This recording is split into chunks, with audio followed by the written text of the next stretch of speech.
Ailleurs dans l'actualité, parlons des organismes communautaires de l'Estrie qui craignent de perdre bien des travailleurs alors qu'ils sont incapables d'offrir des conditions de travail décentes, selon eux.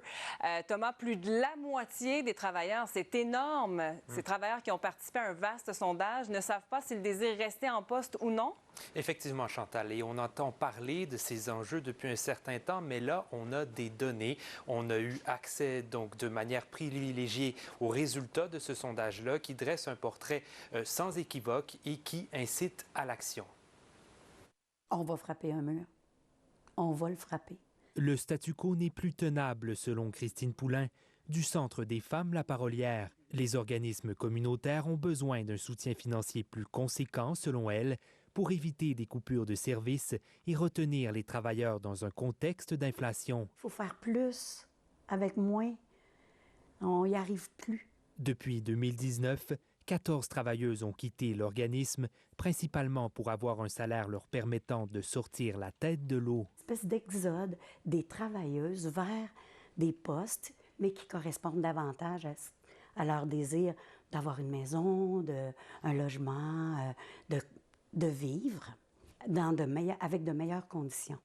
Un sondage mené par le regroupement des organismes communautaires de l'Estrie démontre que la tendance est généralisée chez les 85 organismes répondants. Près de la moitié des travailleurs songent à quitter leur emploi ou sont dans l'incertitude. Il y a eu une augmentation de notre tâche, puis une augmentation de la détresse. Les conditions de travail sont montrées du doigt.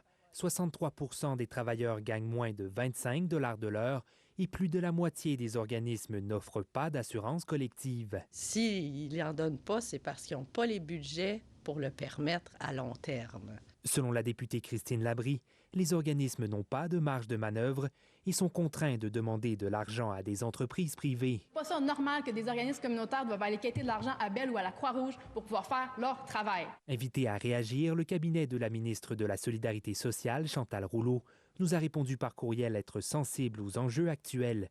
Son bureau rappelle que la ministre a annoncé un investissement de 22,9 millions de dollars le 1er mars dernier pour la formation et la rétention de personnel. Il y a eu un investissement dans les dernières années qui est supérieur à ce qu'on connaissait dans le passé. La députée solidaire de Sherbrooke reconnaît l'effort, mais elle juge que c'est encore nettement insuffisant. Le problème, c'est que la tarte n'est pas assez grosse. On leur demande de se séparer des montants qui permettent à personne de réaliser leur mission. Certains organismes comme La Parolière envisagent même des réductions de services. Ça va nous obliger à faire des choix déchirants. Puis personne ne veut faire ça. Puis on ne veut pas laisser personne derrière. Malgré ce portrait peu réjouissant, des travailleuses comme Lise Cloutier et Marie-Ève Bolduc sont encore nombreuses à choisir de rester dans le communautaire. Et ce sera comme ça jusqu'à ma retraite. Un dévouement qui, jusqu'ici, permet de maintenir de nombreux services malgré le contexte difficile. Ici Thomas Deshaies, Radio-Canada, Sherbrooke.